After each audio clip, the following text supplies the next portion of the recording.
management. As we all know that we create garbage in our homes. हम अपने घरों में बहुत सारा कूड़ा इकट्ठा कर लेते हैं और कूड़ा इकट्ठा हो ही जाता है. But what we do, we put all these garbage in a dustbin, in a same dustbin. एक ही डस्टबिन में हम हर तरह के कूड़े को स्टोर कर देते हैं. So in this chapter you will learn what should we do with the garbage we store in our houses. हमें अपने घरों में जो कूड़ा इकट्ठा किया जा रहा है हम लोगों के द्वारा, उसको हमें क्या करना चाहिए, कैसे करना चाहिए. You will learn this in this chapter. So let's start. We all generate waste in our household. हम अपने घरों में कूड़ा इकट्ठा करते हैं, क्रिएट हो जाता है, but we do not manage it properly to benefit the environment. लेकिन पर्यावरण के बेनिफिट के लिए हम इसको प्रॉपर तरीके से मैनेज नहीं करते हैं. सेपरेशन और segregation of waste item is an important topic. Waste item का सेपरेशन और सेग्रीगेशन यानी इनको सेपरेट करना, अलग अलग डिवाइड करना एक बहुत ही इम्पॉर्टेंट टॉपिक है which we all should get aware of, जिसके लिए हम सभी को अवेयर होना चाहिए, जागरूक होना चाहिए. A daily household waste should be separated into dry and wet. Daily household जो कूड़ा इकट्ठा होता है, हमारे घरों में जो डेली कूड़ा इकट्ठा होता है, उसको हमें सूखे में और गीले में अलग अलग डिवाइड करना चाहिए. As you all know that our government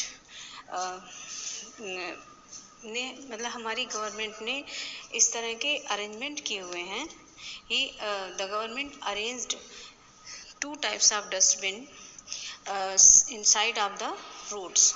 road की साइड में गवर्नमेंट ने 2 तरह के डस्टबिन को लगाया हुआ है, एक ड्राई वेस्ट के लिए और एक वेट वेस्ट के लिए, यानी गीले कूड़े के लिए और सूखे कूड़े के लिए. लेकिन लोग क्या करते हैं कि जो भी हुआ, जैसा भी हुआ, डाल दिया. कोई मतलब नहीं है उसको सेपरेट करने का कि ये एक सूखा है, एक गीले के लिए है, तो उसको हमें अलग करना है. तो हमें घर में ये चीज़ अगर हम स्टार्ट करते हैं कि एक डस्टबिन हम सूखे कूड़े के लिए रखें और एक डस्टबिन हम गीले कूड़े के लिए रखें, तो it will be in our habit, ये हमारी हैबिट में हो जाएगा. It is the first step of waste management that starts right at our house. ये वेस्ट मैनेजमेंट का पहला कदम है कि सूखे कूड़े को सूखे, मतलब डस्टबिन, 2 तरह के डस्टबिन रखने हैं, एक सूखे कूड़े के लिए, गीले कूड़े के लिए, और ये काम हम अपने घर से ही स्टार्ट कर सकते हैं. Now dry waste includes cans, aluminium foils, plastic, metal, rubber, cloth rags, glass and paper. Dry waste में क्या क्या चीज़ें आती हैं? केन्स यानी आप लोग कोल्ड ड्रिंक वगैरह लाते हैं या और भी चीज़ें लाते हैं, एल्यूमिनियम फॉइल, प्लास्टिक की चीज़ें, मेटल की चीज़ें, रबर, क्लॉथ रैक्स, कपड़े की चीज़ें, ग्लास या पेपर, ये हमारा ड्राई वेस्ट में आता है. They can be send to a recycling unit for recycling. इनको हम क्या करते हैं कि इनको हम रिसाइकलिंग के लिए भेजा जा सकता है. प्लास्टिक है, ग्लास है, ये सारी चीज़ें रिसाइकल हो जाती हैं, इनको दोबारा यूज़ में लेते हैं.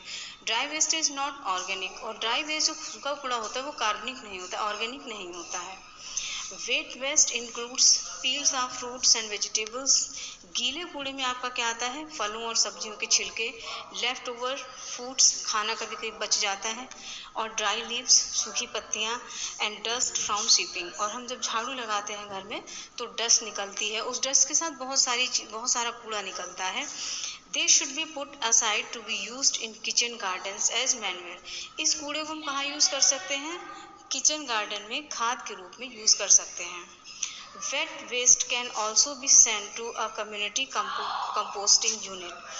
वेट वेस्ट को यानी गीले कूड़े को हम कम्युनिटी कंपोस्टिंग यूनिट में भी भेज सकते हैं, और एक बायोगैस प्लांट या बायोगैस प्लांट जो लगता है उसमें भी इसको यूज़ किया जा सकता है. Wet waste is organic. जो गीला कूड़ा होता है वो ऑर्गेनिक होता है. Here you can see that there are 3 types of dustbin. Dry waste, toxic waste और वेट वेस्ट. अब टॉक्सिक वेस्ट क्या होता है? A separate dustbin should be kept for toxic waste such as medicine, batteries, dried paints, old bulbs, etcetera. ये सारी चीज़ें जो है टॉक्सिक वेस्ट में आती हैं, इनके लिए हमें एक सेपरेट डस्टबिन रखना होता है। In this way you can see here that there are 3 types of dustbin, 3 तरह के डस्टबिन है यहाँ पे, dry waste, wet waste and toxic waste.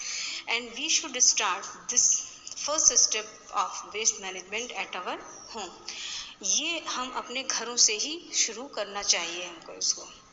Amazing mismanagement of waste would require more than 1400 square kilometer of land for waste disposal by the year 2047। Amazing thing है ये कि 2047 तक अगर हमने वेस्ट को मैनेजमेंट प्रॉपर तरीके से मैनेज नहीं किया तो इसको डिस्पोज करने के लिए हमें जो एरिया चाहिए होगा